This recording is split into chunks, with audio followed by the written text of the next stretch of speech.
Tugtugin ang gitara at ang kayayang lira. Ipaninyo ang trumpeta, kaya Panginooy dinggin. Ang landas niya'y tahakin, habang buhay ay purihin. Kagandang loob niya sa atin. Purihin ang Panginoon, umawit ng kagalakan, at tugtugin ang gitara at ang kayayang lira. Ipan ninyo ang trumpeta, ipan ng trumpeta.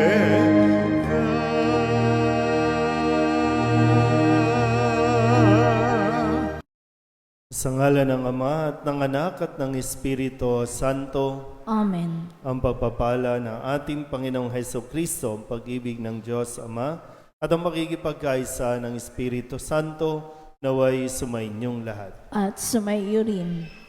Ngayon po ay pinagdiriwang natin ang kapistahan ng pagbabagong buhay ni Apostol San Pablo.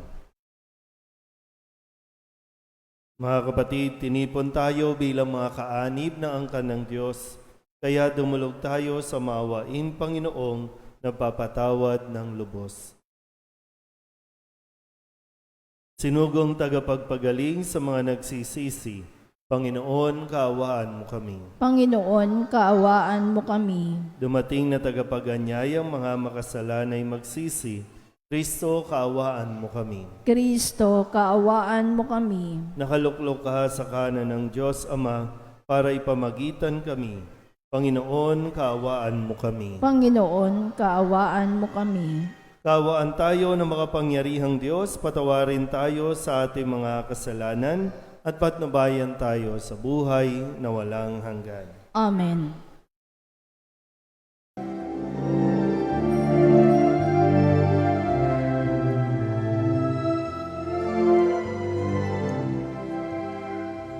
Luwalhati sa Diyos sa kaitaasan, kaloob sa lupa ay kapayapaan.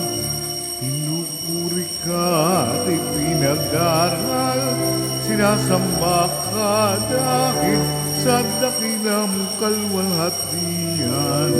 Panginoon naming Diyos, Hari ng langit, Amang makapangyarihan, Panginoong Jesucristo, tunanak ng Diyos, Kordero ng Ama.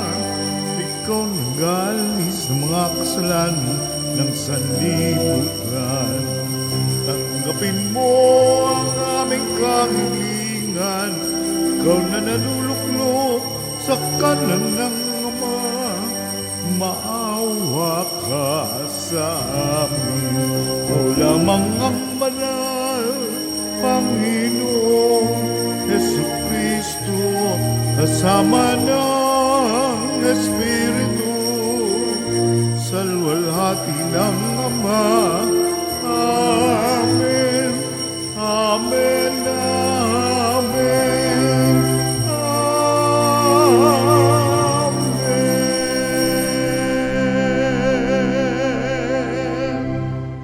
Manalangin tayo. Ama naming makapangyarihan, tinuruan mo ang sanlibutan sa pangangaral ni Apostol San Pablo.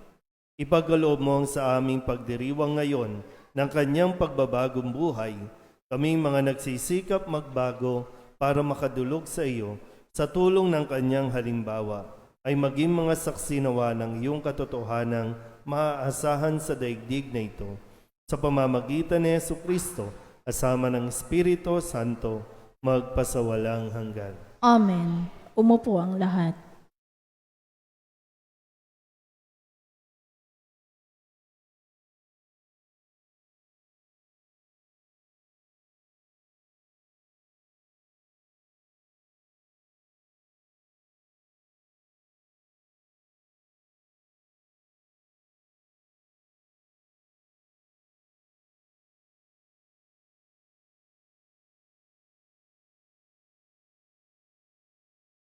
Pagbasa mula sa mga gawa ng mga apostol. Noong mga araw na iyon, sinabi ni Pablo sa mga tao, "Ako'y isang Hudyo, ipinanganak sa Tarso ng Cilicia, ngunit lumaki rito sa Jerusalem. Nag-aral ako kay Gamaliel at buong higpit na tinuruan sa kautusan ng ating mga ninuno. Tulad ninyong lahat, ako'y masugid na naglilingkod sa Diyos. Inusig ko at ipinapatay ang mga sumusunod sa daang ito. Ipinagapos ko at ipinabilanggo sila, lalaki't babae.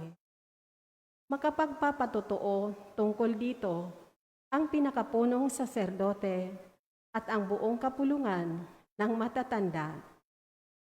Binigyan pa nila ako ng mga sulat para sa mga Hudyo sa Damasco at pumunta ako roon upang dakpin ang mga tagasunod doon at dalhin dito sa Jerusalem upang parusahan.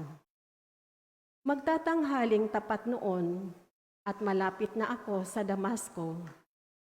Biglang kumislap sa aking paligid ang isang matinding liwanag mula sa langit. Nasubasob ako sa lupa at narinig ko ang isang tinig na nagsabi sa akin, "Saulo, Saulo, bakit mo ako pinag-uusig?" Ako'y sumagot, "Sino po kayo, Panginoon?" "Ako'y si Jesus na taga Nazaret na iyong pinag-uusig," tugon niya. Nakita ng mga kasama ko ang liwanag, ngunit hindi nila narinig ang tinig na nagsalita sa akin. At akin ding itinanong, "Ano po ang gagawin ko, Panginoon?" Ang tugon sa akin, "Tumindig ka at pumunta sa Damasco. Sasabihin sa iyo roon ang lahat ng dapat mong gawin." Nabulag ako dahil sa kaningningan ng liwanag na iyon, kaya't ako'y inakay na lamang ng mga kasama ko papasok sa Damasco. May isang lalaki sa Damasco na ang pangalay Ananias. Siya'y taong may takot sa Diyos, tumutupad sa kautusan, at iginagalang ng mga Hudyong naninirahan doon. Pinuntahan niya ako, tumayo sa tabi ko at sinabi sa akin, "Kapatid na Saulo, makakakita ka na." Noon din na nauli ang aking paningin at nakita ko siya. Sinabi pa niya, "Hinirang ka ng Diyos ng ating mga ninuno upang mabatid mo ang kanyang kalooban, makita ang kanyang banal na lingkod, at marinig ang kanyang tinig.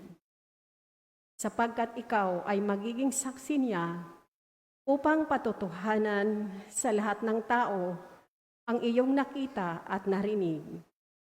At ngayon, huwag ka nang mag-atubili. Tumindig ka, tumawag ka sa kanyang pangalan, at magpabinyag, at magiging malinis ka sa iyong mga kasalanan." Ang salita ng Diyos. Salamat sa Diyos. Salmong tugunan ang atin pong itutugon. Humayot dalhin sa tanan, mabuting balitang aral. Tayo pong lahat.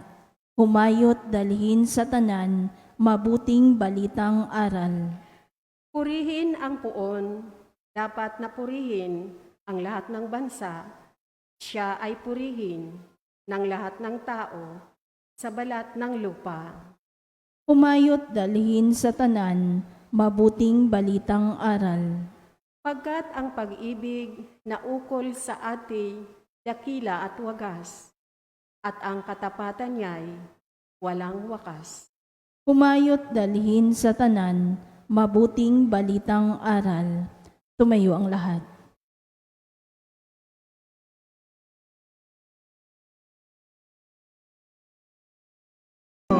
Hallelujah, kami ay gawin daan ng iyong pag-ibig, kapayapaan at katarungan. Alleluia. Inyo ang Panginoon. At sumayo rin. Ang mabuting balita ng Panginoon ayon kay San Marcos. Papuri sa iyo, Panginoon. Noong panahong iyon, nagpakita si Jesus sa 11 at sinabi sa kanila, "Umayo kayo sa buong sanlibutan at ipangaral ninyo sa lahat ang mabuting balita.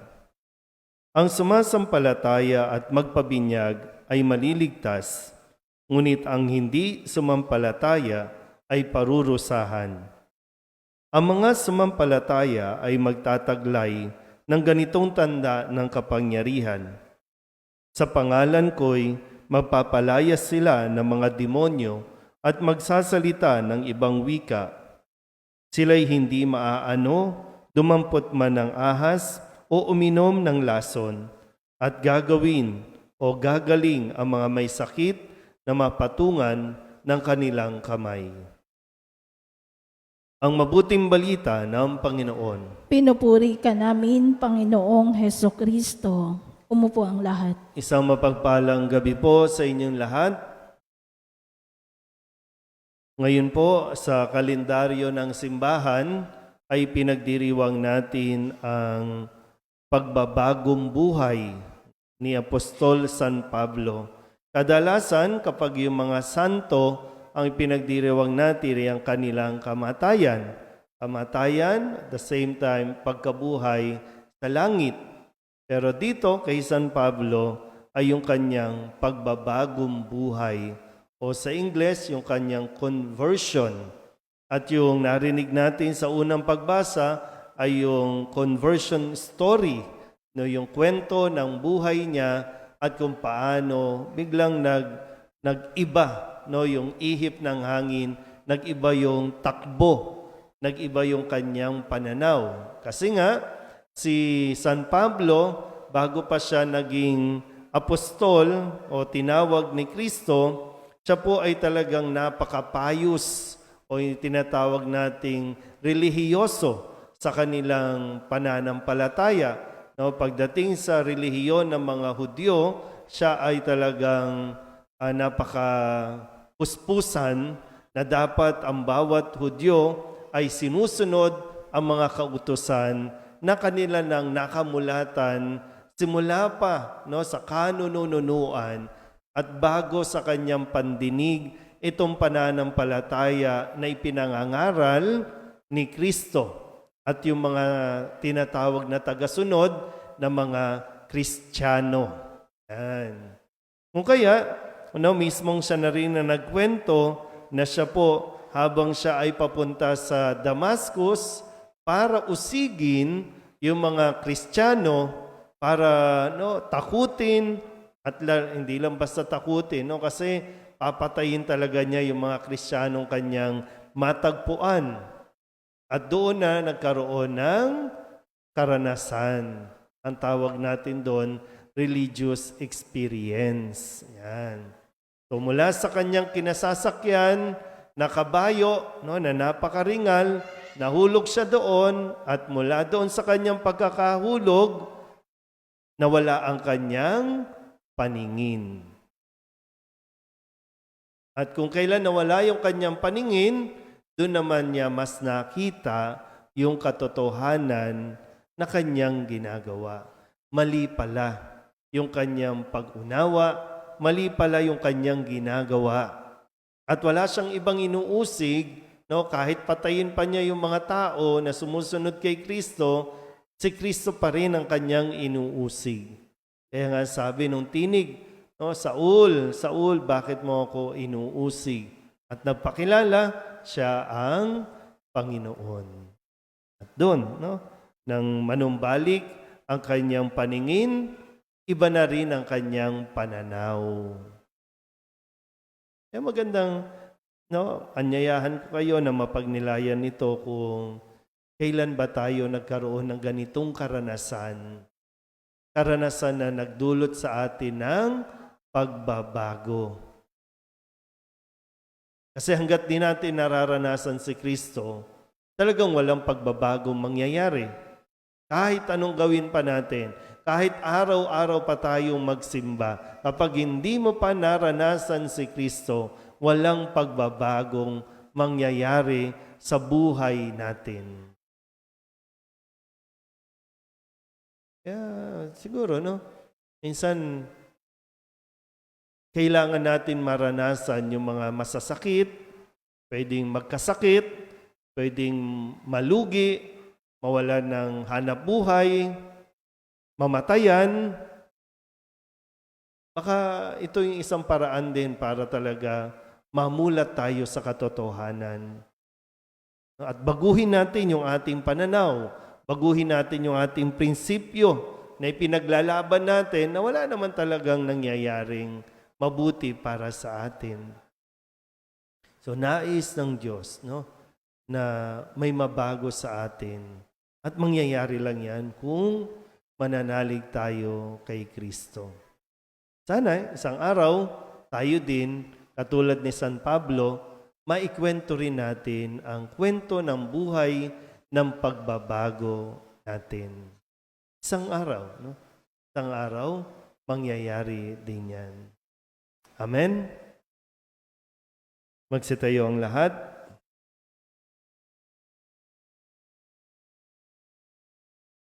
Ipanalangin natin ang misyon ng simbahan at ang mga pangangailangan ng mundong tinubos ni Kristo.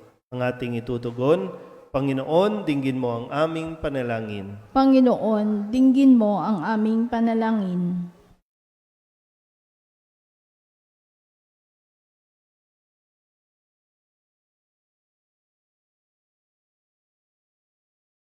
Ang Santo Papa, mga obispo at mga pari, naway maging masigasig sa pangangaral ng pagsisisi sa kasalanan at pagbabalik loob.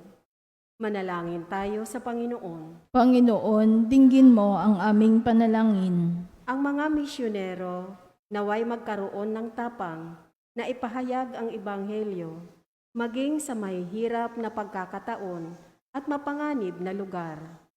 Manalangin tayo sa Panginoon. Panginoon, dinggin mo ang aming panalangin. Ang mga nag-aalinlangan at nasisiraan ng loob, naway matuklasan ang walang hanggang katotohanan na walang iba kundi si Kristo. Manalangin tayo sa Panginoon. Panginoon, dinggin mo ang aming panalangin. Ang mga matatanda, nangungulila at may sakit, naway makatanggap sa kanilang paghihirap ng ginhawang dulot ng pag-ibig ng Diyos. Manalangin tayo sa Panginoon. Panginoon, dinggin mo ang aming panalangin. Ang mga namayapang tapat sa Panginoon, naway mapatawad sa kanilang mga kasalanan at makatagpo nawa nila ang Diyos sa Kaniyang kaharian. Manalangin tayo sa Panginoon. Panginoon, dinggin mo ang aming panalangin.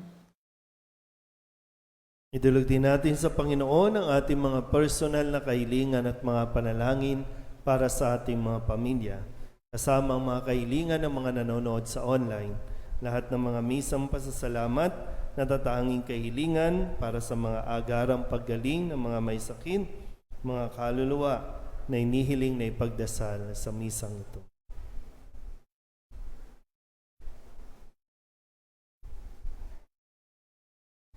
Ang lahat ng ito inihiling namin sa ngalan ni Kristo, ang aming Panginoon. Amen. Umupo ang lahat. Hingin mo ang awit ko, lahat ng ito'y nagmula sa iyo. Muling ihandog sa iyo, buong puso kong inaalay sa iyo. O Diyos, o Panginoon, lahat ay biyayang aming inampun, aming buhay at kakayahan. Ito'y para lamang sa iyong kalwalhatian.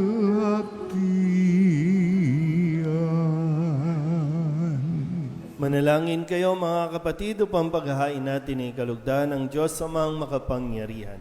Tanggapin nawa ng Panginoon itong paghahain sa iyong mga kamay, sa kapurihan niya at karangalan sa ating kapakinabangan at sa buong sambayanan niyang banal. Ama naming lumikha, sa pagganap namin sa banal na pagdiriwang, kami naway lubusang maliwanagan ng Espiritu ng ilaw ng pananampalataya na siyang suminag kay Apostol San Pablo para mailaganap ang iyong kaningningan sa pamamagitan ni Jesucristo kasama ng Espiritu Santo magpasawalang hanggan. Amen. Sumainyo ang Panginoon. At sumaiyo rin. Itaas sa Diyos ang inyong puso at diwa. Itinaas na namin sa Panginoon. Pasalamatan natin ang Panginoong ating Diyos. Marapat na siya ipasalamatan. Ama naming makapangyarihan, tunay ngang marapat na ikaw ay aming pasalamatan sa pamamagitan ni Jesucristo na aming Panginoon. Itinatag niya ang iyong sambayanan at ang mga apostol ay salig at katuwang sa pagpapanatili ng iyong pagmamahal na di magwawakas kahit kailan. Kaming sambayanan mo dito sa daigdig ay katibayan ng pamumuhay sa langit. Kaming narito ang tagapagpahiwatig sa pagkakaisa ng tanan sa iyong pag-ibig.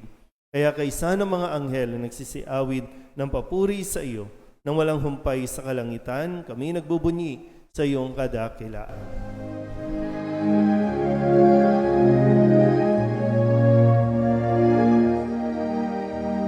Santo, Santo, Santo, Diyos makapangyarihan, napupuno ang langit at lupa ng kaluwalhatian mo.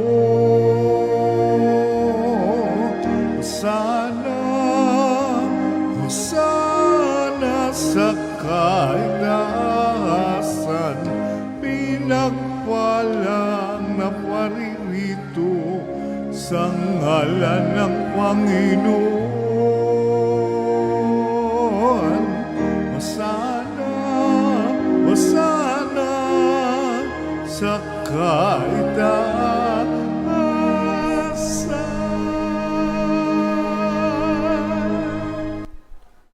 Ama naming banal, ikaw ang bukal ng tanang kabanalan. Kaya't sa pamamagitan ng iyong Espiritu, gawin mong banal ang kaloob na ito upang para sa aming maging katawan at dugo ng aming Panginoong Hesukristo. Bago niya pinagtis ang kusang loob na maging handog, hinawakan niya ang tinapay, pinasalamatan kaniya, pinaghati-hati niya iyon, iniabot sa kanyang mga alagad at sinabi, "Tanggapin ninyong lahat ito at kanin, ito ang aking katawan na ihahandog para sa inyo."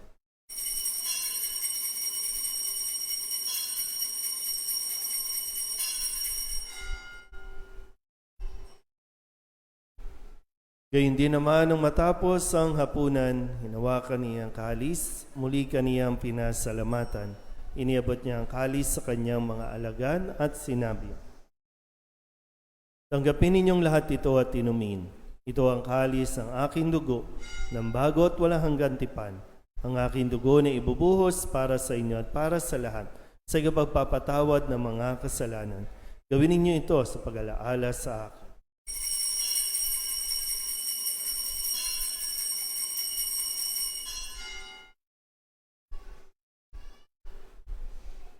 Ipagbunyi natin ang misteryo ng pananampalataya. Si Kristo'y namatay, si Kristo'y nabuhay, si Kristo'y babalik sa wakas ng panahon. Ama, ginagawa namin ngayon ang pag-alaala sa pagkamatay at muling pagkabuhay ng iyong anak, kaya tiniaalay namin sa iyo ang tinapay na nagbibigay buhay at ang kalis na nagkakaloob ng kaligtasan. Kami napapasalamat dahil kami iyong minarapat na tumayo sa harap mo para maglingkod sa iyo. Isinasamo namin kami magsasalo-salo sa katawan at dugo ni Kristo ay mabuklod sa pagkakaisa sa pamamagitan ng Espiritu Santo. Ama, lingapin mo ang iyong simbahang laganap sa buong daigdig. Puspusin mo kami sa pag-ibig kay San Francisco na aming Papa at ni Jose na aming Obispo at ng Tanang Kaparian. Alalahanin mo rin ang mga kapatid naming nahimlay na may pag-asang sila'y muling mabubuhay, gayon din ang lahat ng mga pumanaw. Kawaan mo sila at patuloyin sa iyong kaliwanagan. Kawaan mo at paginapating kaming lahat na makasalo sa iyong buhay na walang wakas. Kaysa ng mahal na Birhen Maria na ina ng Diyos, ng kabiyak ng puso niyang si San Jose, kaysa ng mga apostol at ng lahat ng mga banal na namuhay dito sa daigdig na kalugod-lugod sa iyo, may pagdiwang nawa namin ng papupuri sa ikararangal mo sa pamamagitan ng iyong anak na aming Panginoong Hesukristo. Sa pamamagitan ni Kristo, kasama niya at sa Kanya, ang lahat ng parangal at papuri ay sa iyo, Diyos amang makapangyarihan, kasama ng Espiritu Santo, magpasawalang hanggan. Amen. Amen. Amen. Amen. Buong kababahan loob tayong tumawag sa ating Panginoon ng Ama namin.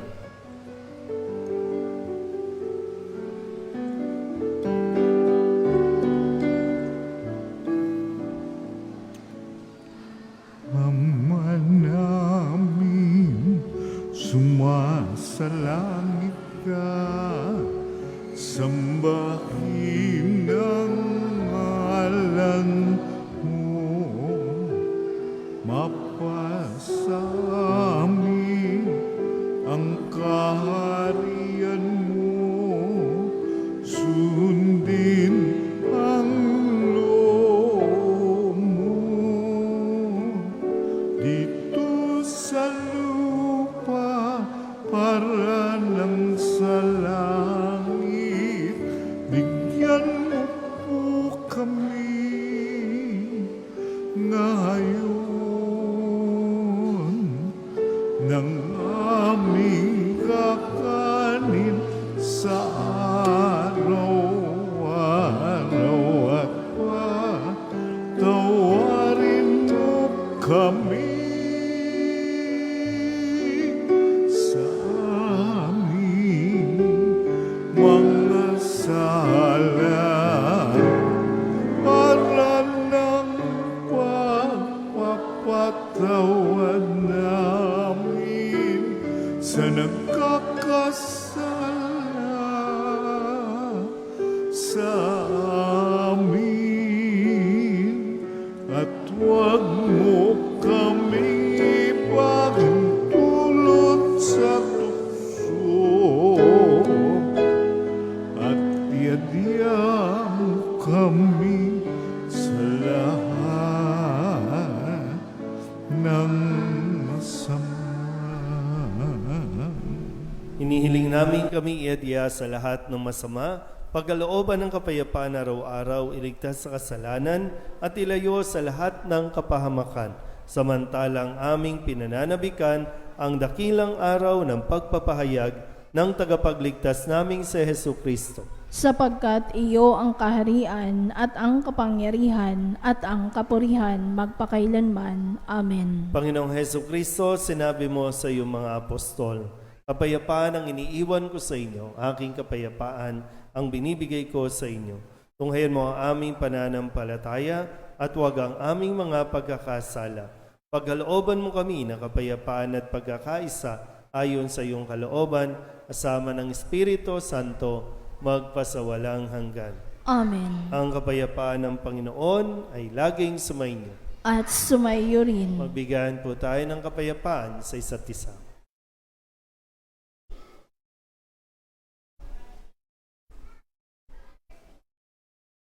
Kordero ng Diyos na nag-aalis ng mga kasalanan ng sanlibutan, maawa ka sa amin. Kordero ng Diyos na nag-aalis ng mga kasalanan ng sanlibutan, maawa ka sa amin. Kordero ng Diyos na nag-aalis ng mga kasalanan ng sanlibutan, ipagkaloob mo sa amin ang kapayapaan. Lumuhod ang lahat.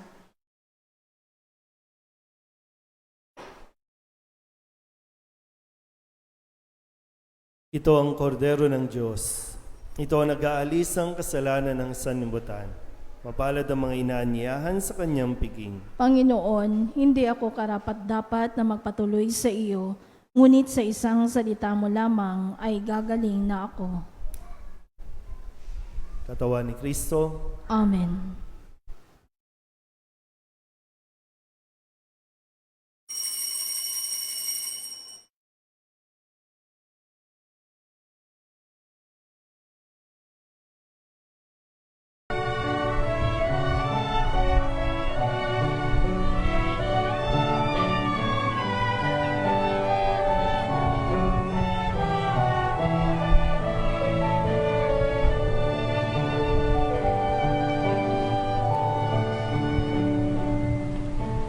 I will listen to the Lord, will listen to the voice of His people, serve them with all my heart.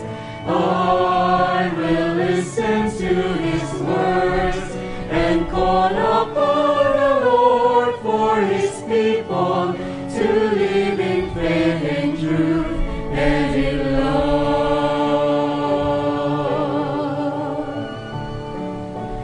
I need you, my Lord, for every day that comes, for all their pains and joys, be there to understand. They may seek you, my Lord, and reach into your hands. May you comfort their sorrows and heal their wounded hearts. I will listen to the Lord, will listen to the voice of His people, serve them with all my heart. I will listen to His words and call upon the Lord for His people to live in faith and truth and in love.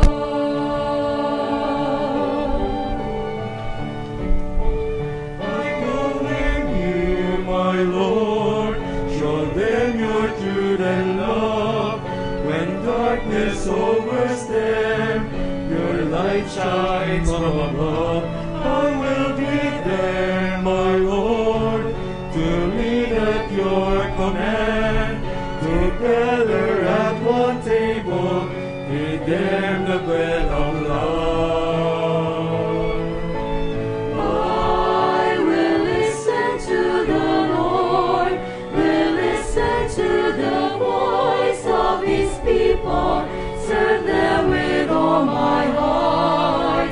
I will listen to His words and call upon the Lord for His people to live in faith and truth and in love. There are those who seek the lost and suffering, bind their wounds and bring them to your care. Oh Lord, I know that you're with them, embracing once again. Your love is all I bear.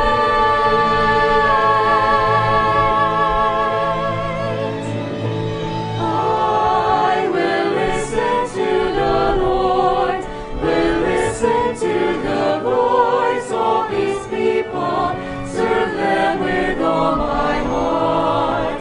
I will listen to His words and call upon the Lord for His people to live in faith and truth and in love.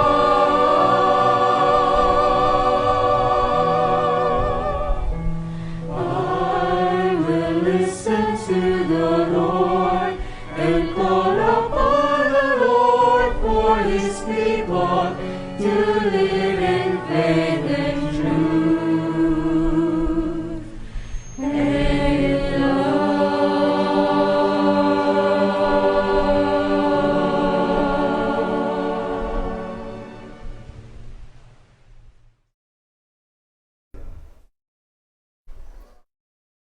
Ama naming mapagmahal, ang pinagsaluhan naming banal na pakikinabang ay siya nawang magpaalab sa ningas ng pagmamahal na lubhang dumarang kay Apostol San Pablo para kanyang mapagmalasakitan ang lahat ng mga pagtitipon ng iyong sambayanan sa pamamagitan ni Jesucristo kasama ng Espiritu Santo magpasawalang hanggan. Amen.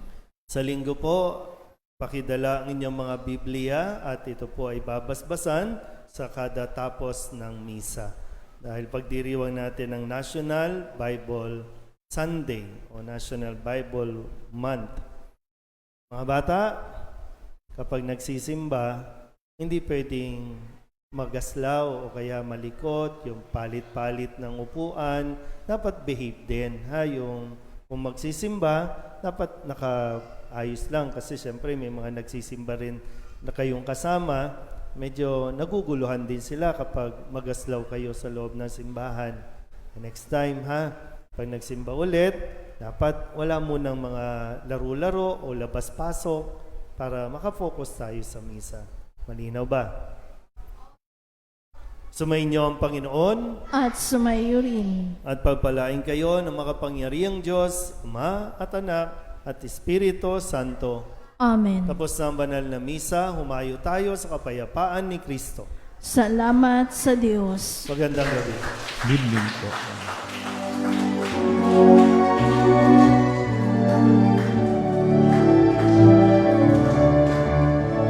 Humayo na't ipahaya kanyang pagkalingat habang sa buhay, pag-ibig at katarungan, tanda ng kanyang kaharian. Ang mga dakila't dukha, ang banal at makasalanan, ang bulag at lumpo, ang api at sugatan, ang lahat ay inaanyayahan. Humayo na't ipahayag kanyang pagkalingat habang sa buhay, pag-ibig at katarungan, tanda ng kanyang kaharian.